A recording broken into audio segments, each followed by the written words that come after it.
അങ്ങനെ പിന്നെ അവിടെ നാട്ടിലായിരിക്കുന്ന സമയത്ത് നാട്ടിക മുസ്ലിംസിലേരോട് വലിയ അടുപ്പാണ്. മേലാറ്റൂർ റാസ്കോ ഫുട്വെയറിൽ ഞങ്ങൾ ഒരുമിച്ച് കൂടിയിട്ട് പലതരത്തിലുള്ള സംസാരങ്ങളും സംഭാഷണങ്ങളും ഒക്കെ നടക്കും.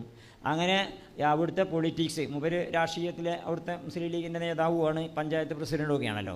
അവിടെ നിലപാടിനെ പറ്റി പറയുമ്പോൾ അദ്ദേഹത്തിൻ്റെ നിലപാട് ഇന്ത്യ രാജ്യത്ത് നമ്മൾ എന്തായിരിക്കണം, എങ്ങനെയിരിക്കണം, ആദ്യമായിട്ട് ഏറ്റവും പ്രധാനമായിട്ട് നമ്മൾ ജനിക്കലും മുസ്ലിം ലീഗായിട്ടല്ലല്ലോ, സുന്നിയായിട്ടല്ലേ. സുന്നികളൊക്കെ മുസ്ലിം ലീഗായിട്ടല്ലല്ലോ ജനിച്ചതിന് ശേഷം പിന്നെ മുസ്ലിം ലീഗ് ആകണവരെ. അപ്പോൾ അടിസ്ഥാനപരമായി നമ്മൾ ജനിച്ചു വരുന്നത് മുസ്ലിം ലീഗായിട്ടല്ല, ജനിച്ചു വരുന്നത് സുന്നിയായിട്ടാണ്, മുസ്ലിമായിട്ടാണ്, സുന്നിയായിട്ടാണ് ജനിച്ചു വരുന്നത്, സുന്നി വീട്ടിലല്ലേ വരുന്നത്. പിന്നെ മരിച്ചു പോകുമ്പോഴും അങ്ങനെയൊക്കെ തന്നെയാണ്. അപ്പോൾ അതിൻ്റെ ഇടയിലുള്ള രാഷ്ട്രീയ പ്രവർത്തനം ഉണ്ടല്ലോ, അതിൻ്റെ ഇടയിൽ സാമൂഹികവും രാഷ്ട്രീയമായിട്ടുള്ള പ്രവർത്തനം എന്ത് നടത്തണം. അപ്പോൾ അതിന് ഈ രണ്ട് കാര്യത്തിലുള്ള കൃത്യമായ നിലപാട്.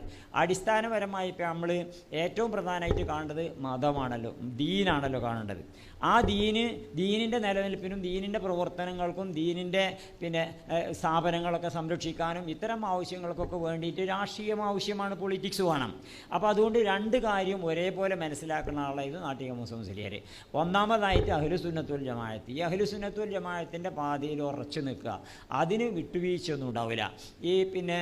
കാരണം നമ്മളിപ്പോൾ രാഷ്ട്രീയത്തിൽ കൂടി പോകാൻ പോവുക.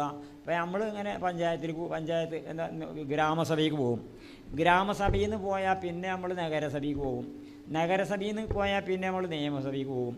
നിയമസഭയിൽ നിന്ന് അപ്പുറത്ത് പോയാൽ പിന്നെ നമ്മൾ ലോകസഭയ്ക്ക് പോകും. അവിടുന്ന് പോയാൽ പിന്നെ ഇനിയിപ്പോൾ ഇടയ്ക്കൊക്കെ വേണമെങ്കിൽ ഐക്യരാഷ്ട്രസഭയിലേക്കൊക്കെ പോകും. ഇതോടുകൂടി നിൽക്കും. അതേ സമയത്ത് നമുക്ക് ഗ്രാമസഭയിൽ പോയാൽ പോരാ, നിയമസഭയിൽ പോയാൽ പോരാ, നഗരസഭയിൽ പോയാൽ പോരാ, ലോകസഭയിൽ പോയാൽ പോരാ, ഐക്യരാഷ്ട്രസഭയിൽ പോയാൽ പോരാ, മാഷറ വൻസഭയിലല്ലേ പോകേണ്ടത്.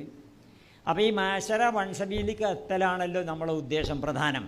നമ്മൾ പലപ്പോഴും പലരും പ്രാർത്ഥിക്കലുണ്ട്, എന്താണ് നമ്മൾ നന്നായിട്ട് സുഖമായിട്ട് ജീവിക്കാൻ വേണ്ടിയിട്ട് പ്രാർത്ഥിക്കും. സുഖമായിട്ട് ജീവിക്കാൻ വേണ്ടിയിട്ടല്ലല്ലോ മുസ്ലിങ്ങൾ പ്രാർത്ഥിക്കേണ്ടത്. സുഖമായിട്ട് ജീവിക്കാൻ പ്രാർത്ഥിക്കണം, പക്ഷേ ആത്യന്തികമായിട്ട് സുഖമായിട്ട് മരിക്കാനാണല്ലോ പ്രാർത്ഥിക്കേണ്ടത്. സുഖമായിട്ട് ജീവിക്കാൻ നമുക്ക് താല്പര്യമുണ്ട്, നമുക്ക് സുഖമായിട്ട് ജീവിക്കണം. പക്ഷേ അടിസ്ഥാനപരമായി നമ്മൾ പ്രാർത്ഥിക്കേണ്ടത് സുഖമായിട്ട് മരിക്കാനല്ലേ. അള്ളാഹു തആല പറഞ്ഞിരിക്കണം, വലാ തമൂതുന്ന ഇല്ലാ വഅൻതും മുസ്ലിമൂൻ എന്നല്ലേ. നിങ്ങൾ മുസ്ലിങ്ങളായിക്കൊണ്ടല്ലാതെ മരിക്കരുതെന്നല്ലേ. മുസ്ലിങ്ങളായി ജനിക്കാൻ ചിലപ്പോൾ വലിയ എഫർട്ടും നമ്മൾ ഭാഗത്തുനിന്നുണ്ടായിട്ടുണ്ടാവില്ല, മുസ്ലിം കുടുംബത്തിൽ ജനിച്ചിട്ടുണ്ടായിരിക്കും. പക്ഷേ മുസ്ലിങ്ങളായിട്ട് മരിക്കുകയാണല്ലോ വേണ്ട, ഇതിനാണ് നമ്മളുടെ അടുത്തുള്ള എഫർട്ട്. അപ്പോൾ അതിനെന്ത് വേണം? മുസ്ലിങ്ങളായിട്ട് മരിക്കണമെങ്കിൽ മുസ്ലിങ്ങളായിട്ട് ജീവിക്കണം. മുസ്ലിങ്ങളായിട്ട് ജീവിച്ചാലാണല്ലോ കമാ തഹയ്യൗന തമൂത്തുന, എങ്ങനെയൊക്കെ നിങ്ങൾ ജീവിക്കണ അങ്ങനെയൊക്കെ തന്നെയാണല്ലോ മരണത്തിലേക്ക് എത്തുക. അപ്പോൾ അതുകൊണ്ട് നമ്മൾ മുസ്ലിങ്ങളായിട്ട് മരിക്കാൻ എന്ത് ചെയ്യണം? അത് ഇസ്ലാം മതം അനുസരിച്ച് ജീവിക്കണം. ആ ഇസ്ലാം മതത്തിൻ്റെ കൃത്യമായ രൂപം അഹ്ലുസുന്നത്തുൽ ജമാഅത്തിൻ്റെ രൂപം, അതാണ് പരമ്പരാഗതമായിട്ട് ഈ ഇസ്ലാം കേരളത്തിലേക്ക് വന്ന് ഇന്ന് വരെയൊക്കെ നമ്മൾ അനുഷ്ഠിച്ചു പോരുന്നത്. അതായത് ഇതിനുള്ള വ്യതിയാനങ്ങളൊക്കെ മുസ്ലിംസിൽ നന്നായിട്ട് കണിശമായിട്ട് ഖണ്ഡിക്കുമായിരുന്നു. അതിന് വേണ്ട തരത്തിൽ തന്നെ ഖണ്ഡിക്കുമായിരുന്നു.